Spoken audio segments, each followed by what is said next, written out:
Assalamualaikum warahmatullahi wabarakatuh. Kami dari kelompok 3 akan menjelaskan analisis hengkangnya pabrik garmen di Indonesia sebagai bagian dari ujian tengah semester dari mata kuliah Global Political Economy. Yang pertama, ada introduction. Pasar pakaian jadi terdiri dari penjualan pakaian jadi oleh suatu entitas. Entitas ini bisa terdiri dari organisasi, pedagang, atau kemitraan yang memproduksi sebuah pakaian jadi atau siap pakai. Setelah kesulitan pada tahun 2020 selama pandemi COVID-19, ketika penjualan di seluruh industri pakaian jadi terpukul mundur, permintaan global untuk pakaian jadi semakin menurun. Maka dari itu, di sini kita akan menganalisis industri garmen di Indonesia. Background industri garmen di Indonesia. Berikut peta pemain atau perusahaan besarnya. Pertama ada PT Indorama, bisa kita lihat ada di Purwakarta dengan jumlah pekerja sebanyak 1.308.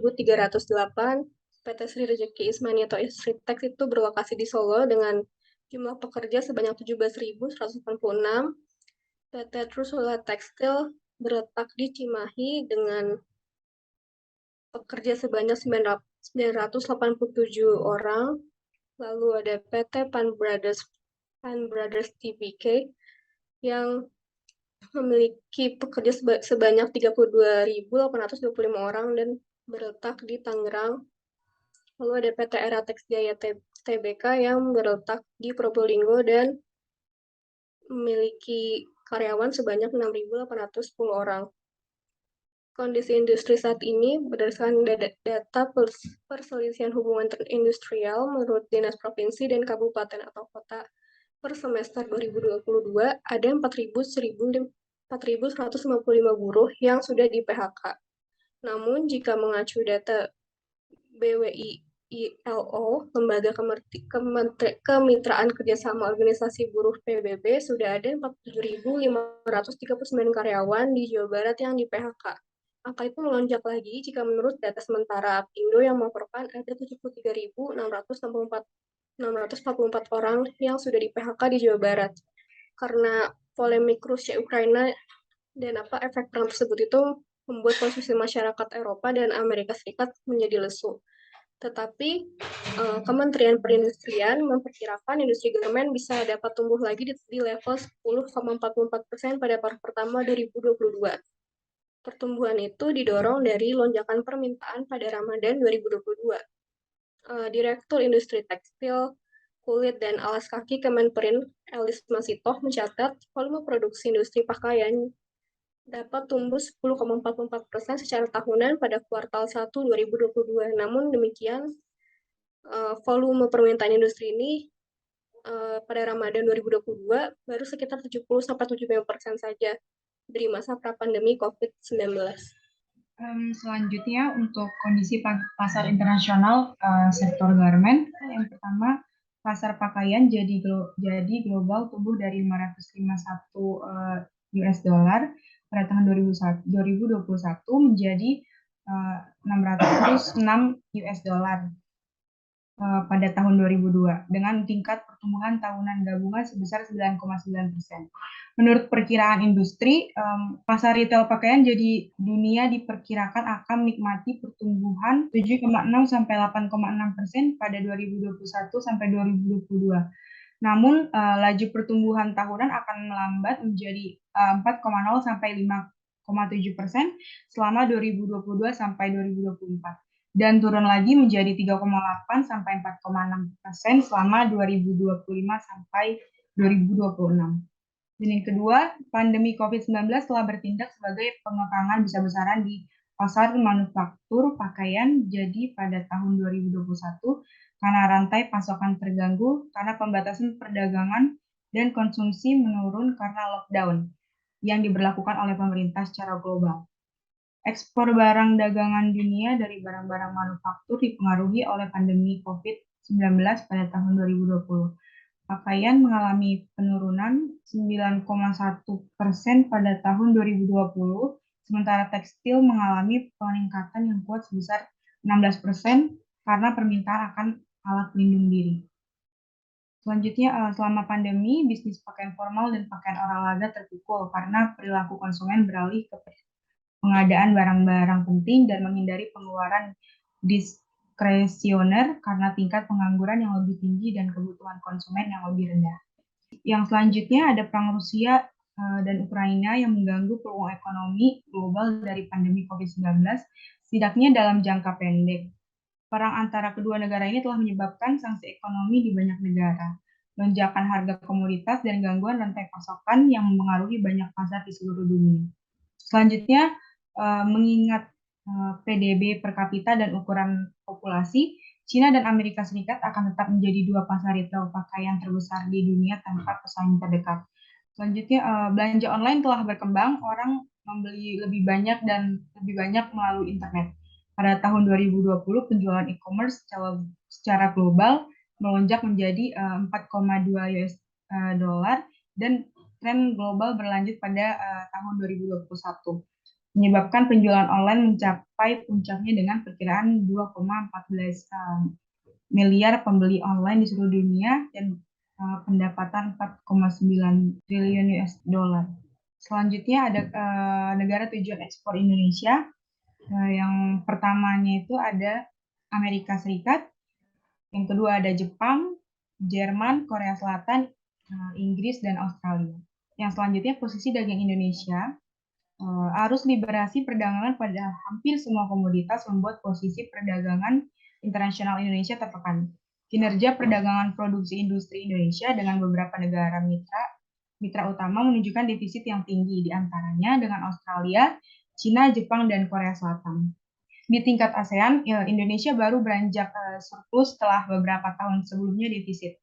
Dari sisi jenis produk, daya saing produk industri, barang modal, dan barang konsumsi Indonesia masih rendah. Ini ditandai dengan neraca defisit pada kedua jenis produk industri tersebut dengan negara-negara mitra utama. Sementara itu, satu-satunya komoditas dengan neraca positif adalah bahan baku yang nilai tambahannya relatif rendah dibandingkan ekspor produk industri. Selanjutnya ada statistik yang dapat dilihat dari grafik yang pertama, menggambarkan bahwa produksi tekstil dan pakaian jadi mengalami penurunan atau kontraksi pertumbuhan semenjak triwulan 1 tahun 2020, yang semakin menurun tajam pada triwulan kedua tahun 2020. Pada triwulan 1 2020, industri tekstil dan pakaian jadi mulai mengalami kontraksi sebesar 1,24%, dilihat secara year over year yang kemudian semakin anjlok dengan kontraksi sebesar 14,23% pada triwulan 2 tahun 2020. Kontraksi ini terus berlanjut hingga triwulan keempat tahun 2020, sehingga untuk seluruh tahun 2020, industri tekstil dan pakaian jadi mencatatkan kontraksi pertumbuhan sebesar 8,88% yang merupakan kontraksi terbesar sejak tahun 2011 dan merupakan kontraksi industri keempat terbesar pada tahun 2020. Pada grafik kedua, sebagai penghasil devisa pada tahun 2020, industri tekstil dan pakaian jadi mengalami penurunan nilai ekspor yang cukup besar, yaitu sebesar 2,26 miliar US dollar atau sebesar 17,55%. Dari sebesar 12,89 miliar US dollar pada tahun 2019 menjadi sebesar 10,63 miliar US dollar pada tahun 2020. Sementara itu, impor industri tekstil dan pakaian jadi pada tahun 2020 juga mengalami penurunan sebesar 22,2%, sehingga menjadi senilai 6,53 miliar US dollar dari sebesar 8,39 US dollar pada tahun 2019. Penurunan impor pada tahun 2020 terutama disebabkan oleh turunnya impor industri tekstil yang mencapai 1,61 miliar atau turun sebesar 21,5%. Sedangkan impor pakaian jadi turun menjadi 254,23 juta US dollar atau sebesar 27,6%. Selanjutnya titik permasalahan. Yang pertama yang berasal dari internal. Yang pertama adalah kenaikan upah minimum yang menyebabkan investor tekstil atau garmen berpindah ke daerah lain yang ongkos produksinya lebih murah. Hengkangnya pabrik garmen di Indonesia salah satunya dalam lingkup internal yaitu disebabkan oleh banyaknya investor asing tekstil atau garmen yang memilih daerah lain dengan ongkos produksi yang lebih murah. Adapun upah minimum Kabupaten Bekasi yang menjadi contohnya yang terbesar di Provinsi Jawa Barat. Lalu yang kedua, kesulitan merambah pangsa pasar ekspor yang lebih luas. Yang ketiga, penurunan serapan di pasar domestik karena kalah bersaing dengan produk impor. Lalu yang keempat, impor tekstil yang dinilai terlalu direlaksasikan lewat fasilitas pusat logistik berikat PLB dan post border. Kondisi ini diperburuk dengan maraknya impor non-prosedural oleh oknum-oknum nakal melalui berbagai modus. Lalu yang terakhir adalah PHK di sektor garmen. Industri tekstil dan produk tekstil kini terancam gelombang PHK. Hingga saat ini, sekitar 45.000 karyawan industri tekstil bahkan telah dirumahkan. Kondisi global yang semakin parah membuat permintaan ekspor tekstil dari Amerika dan Eropa menurun dengan tajam. Hal ini dikarenakan yang pertama, adanya penurunan permintaan ekspor. Yang kedua, low demand dari pasar. Yang ketiga, terhambatnya proses pengiriman produk karena COVID-19. Yang keempat, susahnya impor bahan baku. Dan yang terakhir, terdapat regulasi kenaikan pada UMK. Selanjutnya, titik permasalahan pada eksternal atau kondisi global. Yang pertama ada pandemi COVID-19 yang secara umum melemahkan perekonomian negara karena kebijakan pembatasan aktivitas sosial di luar ruangan. Hal ini juga menyebabkan menurunnya jumlah produksi barang dan menurunnya kebutuhan pabrik garmen. Lalu selanjutnya ada permintaan pasar ekspor yang menurun akibat dari dampak perang atau konflik Rusia dan Ukraina. Akibat inflasi yang terjadi di Amerika dan Eropa, menyebabkan harga barang logistik meningkat tinggi dan anjloknya permintaan pasokan garmen. Lalu selanjutnya adanya tekanan resesi global yang terjadi seperti sebelumnya, inflasi di Amerika hingga Eropa disertai dengan melemahnya laju ekonomi. Hal ini memperparah keadaan pabrik garmen di Indonesia, terlebih lagi mengingat Amerika merupakan salah satu tujuan utama ekspor garmen di Indonesia. Di kala krisis, para investor cenderung mencari safe haven aset, yaitu aset yang tidak akan berubah nilainya ketika perekonomian dunia tidak stabil. Lalu selanjutnya kita akan melihat teori analisis dari permasalahan ini. Kita melihat teori ini dari teori Milton Friedman atau Quantity Theory of Money. Milton mengatakan bahwa his monetary theory proposed that money supply change have immediate and long-term effect. Efek ini dapat berupa dua hal, yaitu positive intended consequences atau negative unintended consequences. Ada dua kemungkinan di mana pemerintah gagal dalam market atau market yang menggagalkan pemerintah. Namun kemungkinan untuk pemerintah menggagalkan market lebih besar. Lalu seringkali market atau pasar tidak setuju dengan kebijakan yang diambil oleh pemerintah. Lalu ada juga gap atau jarak antara intention atau rencana awal dari pembuat kebijakan. Hal ini di mana positive intended consequences dan negative unintended consequences bisa muncul. Artinya beberapa kebijakan bisa memunculkan perverse incentive atau insentif yang tidak direncanakan dan tidak diinginkan. Lalu kita menganalisa masalah dari garmen ini. Yang pertama dengan adanya regulasi penaikan upah minimum kabupaten atau UMK. Pemerintah mengimplementasikan kenaikan regulasi upah minimum dengan tujuan memberikan benefit kepada buruh padat karya. Dalam konteks ini, buruh pekerja garmen, di mana mereka akan mendapat income yang lebih besar agar dapat survive dalam kondisi pandemi COVID-19. Namun terjadi beberapa faktor di luar estimasi, seperti terjadi gangguan pada rantai pasokan karena COVID-19, ada konflik Rusia-Ukraina, ada isu-isu internasional lainnya. Hal ini justru menghasilkan banyak sekali negative unintended consequences. Seperti yang pertama, kenaikan UMK meningkatkan cost of production perusahaan secara tinggi, ya, yang membuat banyak perusahaan tidak sanggup untuk membayar sehingga melakukan PHK massal.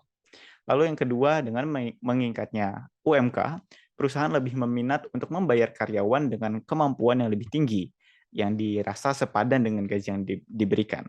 Hal ini menyebabkan pekerja dengan skill rendah sulit untuk mencari pekerjaan. Lalu yang ketiga, kenaikan upah minimum menyebabkan investor tekstil atau garmen berpindah ke daerah atau bahkan negara lain yang ongkos produksinya atau cost of production lebih murah. Daerah-daerah seperti Kabupaten Nganjuk, Ngawi, Ponorogo, Jombang, Lamongan menjadi tujuan banyak perusahaan untuk merelokasi. Bahkan ada yang merelokasi ke Vietnam karena UMK di sana sangat rendah. Lalu yang keempat adalah low demand dari pasar dan penurunan permintaan ekspor.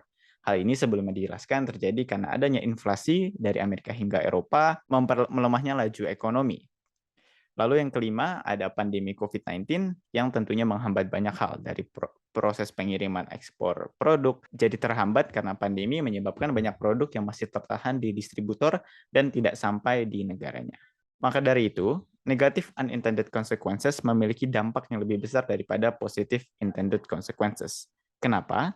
Karena pembuat kebijakan gagal untuk memperhitungkan kepentingan dari self-interest perusahaan dan investor yang akan terus mementingkan diri sendiri dibanding kepentingan kolektif. Sudah seharusnya tugas pemerintah yang bertanggung jawab untuk memberikan kesejahteraan pada masyarakat atau collective interest.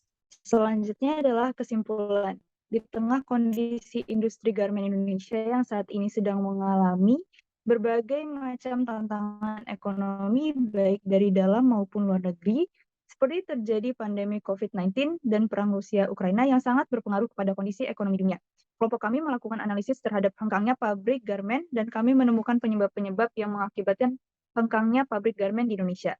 Dengan itu, kami menggunakan teori Milton Friedman tentang quantity theory of money atau negative unintended consequences, karena dikatakan bahwa teori monetarisme dapat membawa perubahan jumlah uang beredar memiliki efek langsung dan jangka panjang. Dengan hal-hal seperti meningkatnya cost of production, berpindahnya investor-investor ke daerah atau negara lain, low demand dari pasar, dan terhambatnya proses impor-ekspor karena COVID-19, serta terjadinya PHK massal, maka dapat kami simpulkan bahwa regulasi kenaikan upah minimum kabupaten oleh pemerintah yang niatnya membantu buruh padat karya justru menghasilkan banyak negatif unintended consequences pada pasar dan masyarakat.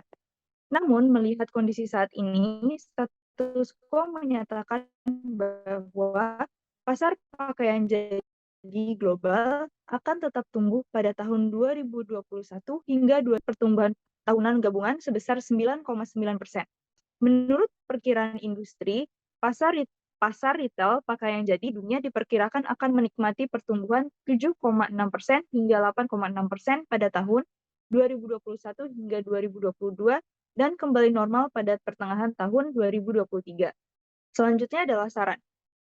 Gubernur Bank Indonesia Peri Warjio menyampaikan bahwa dalam upaya untuk menghadapi tantangan resesi perlu mengembangkan integrated policy frameworks oleh International Monetary Fund dan Macro Financial Stability Frameworks. Indonesia telah melakukan implementasi bauran kebijakan moneter, fiskal, stabilitas nilai tukar, dan makroprudensial.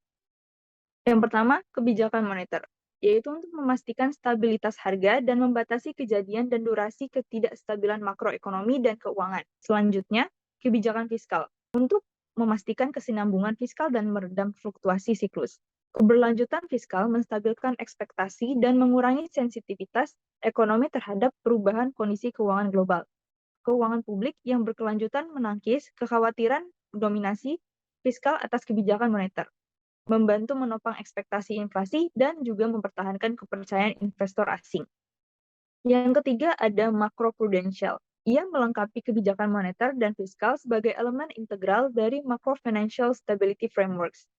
Makroprudensial umumnya menargetkan peningkatan kerentanan keuangan domestik. Dengan demikian, mereka dapat mengurangi tantangan kebijakan moneter dan fiskal dengan memperkuat ketahanan sistem keuangan dan dengan membatasi penumpukan ketidakseimbangan keuangan, termasuk yang dipicu oleh kondisi keuangan global yang terakhir adalah stabilitas nilai tukar atau foreign exchange intervention, sebagai bagian dari kebijakan moneter yang merupakan elemen pelengkap penting dari Macro Financial Stability Frameworks, karena mereka secara khusus menghadapi tantangan dari kondisi keuangan eksternal. Ini dapat berfungsi untuk membangun penyangga terhadap arus keluar dan depresiasi di masa depan, serta untuk bersandar pada konsekuensi domestik dan dari fluktuasi kondisi keuangan global. Sekian dari kelompok kami, mohon maaf apabila ada salah kata. Sekian dari kami, wassalamualaikum warahmatullahi wabarakatuh.